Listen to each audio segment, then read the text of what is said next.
Salam əziz izləyicilər, sizi kanalımda xoş gördük. Mən Aydın İsmail Pur. Artıq 10 ildən çoxdur ki, ingilis dili və IELTS üzrə dərslər keçirəm.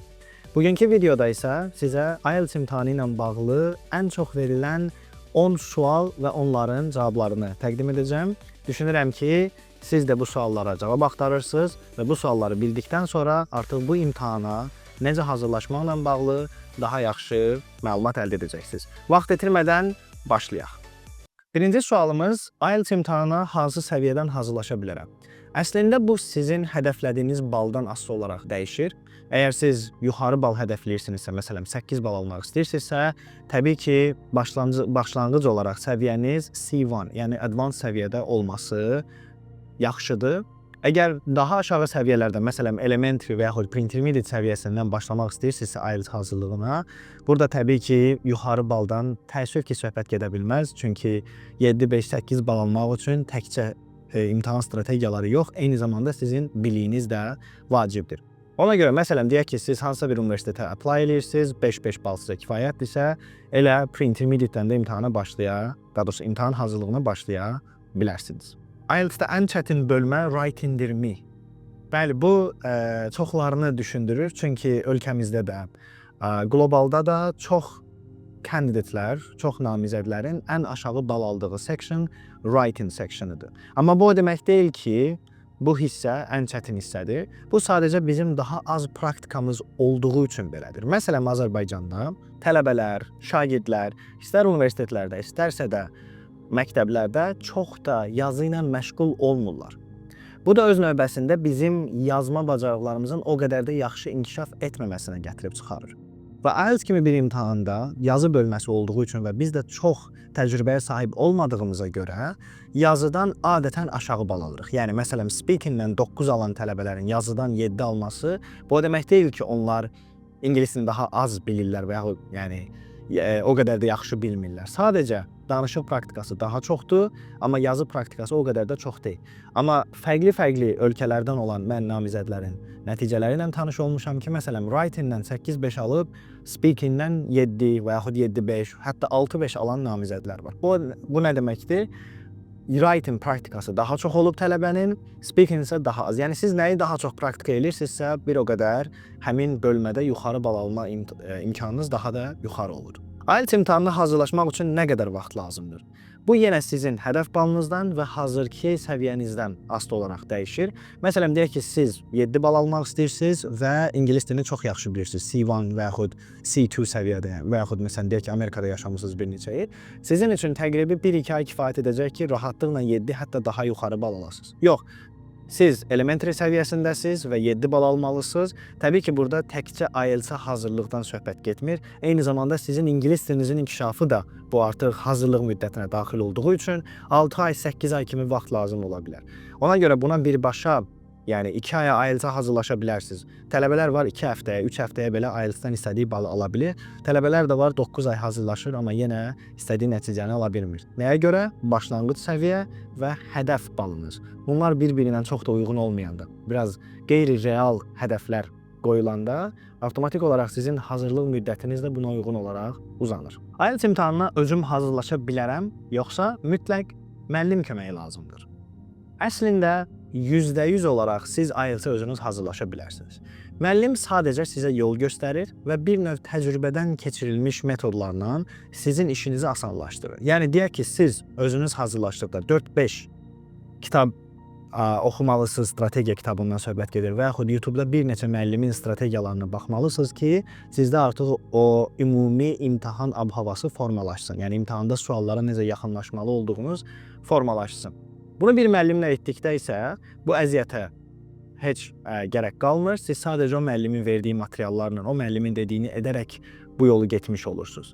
Mən təbii ki, hər zaman tələbələrə məsləhət görürəm ki, əgər sizin self-study etmək disiplininiz varsa, müəllim sizin üçün sadəcə əlavə xərc olacaq. Yox, əgər bu disiplin sizdə yoxdursa və %100 olaraq kiminsə sizə köməyi lazımdırsa, bu zaman self-study etmək vaxt itkisi olacaq. Çünki əksər hallarda self-studyyə başlayan tələbələr bir aydan sonra həmin disiplini saxlaya bilmirlər.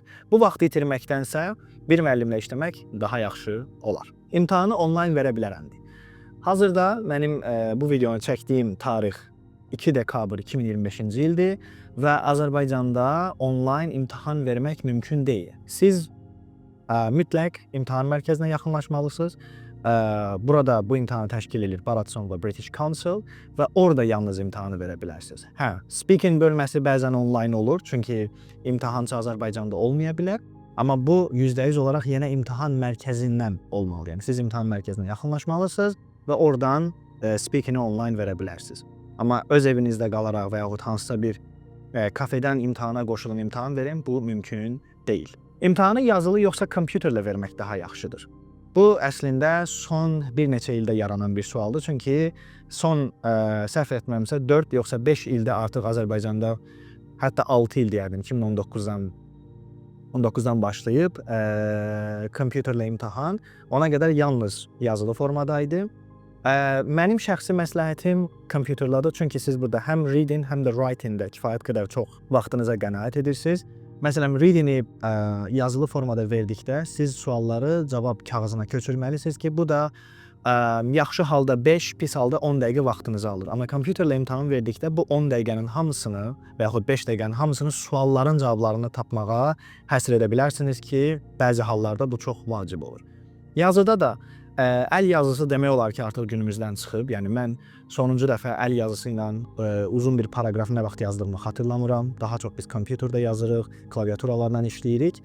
Ona görə əl yazısı sizin daha çox vaxtınızı alır və hətta əl yazısında belə bir problem var ki, əgər əl yazınız pisdirsə, imtahancı sizinlə imtahan götürən examiner sizin nə yazdığınızı başa düşmürsə, balınız aşağı düşəcək.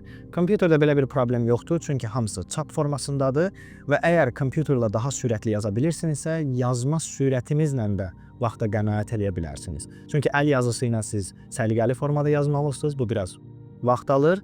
Yəni 1 saat kompüterlə 2 writing üçün də çox kifayət eləyir və sizin artıq vaxtdan probleminiz olmur. Amma əl yazısı ilə müəyyən qədər vaxt almış olar. Ümumilikdə sualın cavabına gəldikdə isə mənim şəxsi məsləhətim kompüterlə olan imtahandır. Sırf vaxt məsələlərinə və rahatlıq məsələlərinə görə. Yox, əgər siz kompüterə biraz uzaq birisinizsə və daha çox kağızlarla işləməyi xoşlayırsınızsa, %100 olaraq kağızla imtahan verin. Çünki mənim tələbələrimdən kağızla imtahan verib 7-5 alan da olub, kompüterlə imtahan verib 5-5 alan da olub. Yəni bu tamamilə sizin belə də kefinizdən, rahatlığınızdan asılıdır. Mən hər dəfə, məsələn, 3 dəfə IELTS imtahanı vermişəm. 2017-ci ildə 6 bal almışam. Kağızla idi imtahan, onda çünki kompüter hələ yox idi. 2021-ci ildə 8 alanda kompüterlə vermişəm. 2024-cü ildə 8-5 alanda yenə kompüterlə imtahanı vermişəm. İmtahan nəticələri nə vaxt açıqlanır? Əgər yazılı formada imtahan verirsinizsə, bu 2 həftə çəkir. 2 həftədən sonra nəticəniz çıxır. Çünki sizin yazdığınız vərəqlər bir növ kopyalanır, göndərilir Avstraliyaya və yaxud Cambridge-ə. Orada imtahan götürənlər cavabları verir və sonra təzədən cavablarınız çıxır. Amma kompüterlə olduqda isə əksər hallarda bir günə. Yəni bugün imtahanı verirsinizsə, sabah cavabınız hazır olur. Əgər gecikmə varsa, ən pis halda 2 günə artıq cavabınız hazır olur. Burada da yenə computer delivery daha yaxşıdır. One skill retake nədir? Son 3 ildə səhv etmirəmsə, siz imtahan verdikdən sonra verdiyiniz, yəni imtahan əsasında bir skilli yenidən imtahan olaraq verə bilirsiniz. Deyək ki, məsələn, siz listening-dən 8, reading-dən 6, writing-dən 7, speaking-dən 8 almışsınız. Reading orada nəyisə körlüyür. Ona görə istəyirsiniz ki, reading-i artırasınız. Bunun üçün imtahan hazırda məbləği 510 manatdır. One skill retake isə səhv etmirəmsə 260 neçə manatdır, yoxsa 270 manat. O məbləği ödəyirsiniz 60 gün ərzində və həmin sırf istədiyiniz bölmə üzrə reading ola bilər, writing ola bilər, speaking ola bilər, listening ola bilər. Yenidən imtahana girirsiniz və yalnız o bölmə üzrə imtahan verirsiniz. Yəni yalnız reading imtahanı verirsinizsə 1 saat gedib reading eləyib çıxırsınız. Və həmin nəticəniz yenilənir və sizə 2 sertifikat verir. Biri original sertifikat, hansı ki 6 bal var readingdə. Digəri isə deyək ki, ikinci dəfə imtahanda oturdunuz və 8 bal readingdən aldınız. İkinci sertifikatınız isə 8 olan readingdən verilir və overall ona uyğun olaraq dəyişilir. Amma ikinci sertifikatda readingin qarşısında retake yazılır. Yəni artıq sertifikata baxanda bilinir ki, siz readingi ikinci dəfə götürməklə 8 bal almışsınız.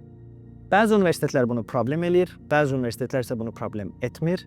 Yəni ümumi götürdükdə çox da sıxıntı yaratmamalıdır, amma hər şey ola bilər. Yenə də əgər hansısa bir universitetə müraciət edəcəksinizsə, bu barədə məlumatınız olması yaxşıdır. Writing və speaking bölmələri üzrə yenidən yoxlatdırma etdikdə balın aşağı düşmə ehtimalı varmı? Reassessment. Bəli, belə bir şey də mümkündür. Bunun qiymətini tam hazırda bilmirəm, amma ucuz deyil. Yəni siz imtahanı verdikdən sonra düşünürsünüz ki, examiner sizin speakingdə balınızı kəsib. Yəni siz 9-luq danışmısınız, examiner isə 8 verib. Və yaxud 8-lik danışmısınızsa 7-5 verib. Və bunun üçün siz apellyasiyaya müraciət edirsiniz. Müəyyən bir ödəniş etməyiniz lazımdır. Apellyasiyaya müraciət etdikdən sonra ümumiyyətlə sizin speakingdən xəbəri olmayan üçüncü bir şəxs, imtahancı sizin nəticənizə baxır. Bu writing və speaking də mümkündür. Çünki listening və reading kompüterlə yoxlanılır və orada hər hansı bir belə disputed nəsə ola bilməz. Yəni cavab nədirsə onu da yazmalıydınız. Writing və speaking insan amili olduğuna görə yenidən yoxlatma eləyə bilərsiniz. Yoxlayır, ya speaking-dirsə, ya writing-dirsə, hansı bölmədirsə və bir bal verir. Və bu bal, bu verilən bal əvvəlki bala təsiri olmur. Necə olmur? Növbəti imtahancı hansı ki sizin writing-i və yaxud speaking-i ikinci dəfə yoxlayır, o sizin birinci balınızdan xəbəri yoxdur. Deyək ki, siz 7 almısınız, düşünürsünüz ki 8 almalısınız. İkinci imtahan yoxlayan birincidən xəbəri olmur. Ona görə əgər sizin balınızı artıq verirsə, sizin ödəniş sizə qaytarılır. Yox, əgər balınız aşağı düşürsə, məsələn 7 almışsınız, amma ikinci imtahan götürən deyir ki 6-5 almalıymış. Bu halda balınız aşağı düşmür. Sadəcə pulunuz sizə qayıtmır. Yəni, əgər siz haqlısınızsa, balınız artacaq, pulunuz sizə qayıdacaq. Əgər siz haqlı deyilsinizsə, balınız artmayacaq, pulunuz sizə qayıtmayacaq. Və eyni zamanda balınızın aşağı düşmə ehtimalı yoxdur. Yəni 7 almışsınızsa, minimum elə 7-də qalacaq.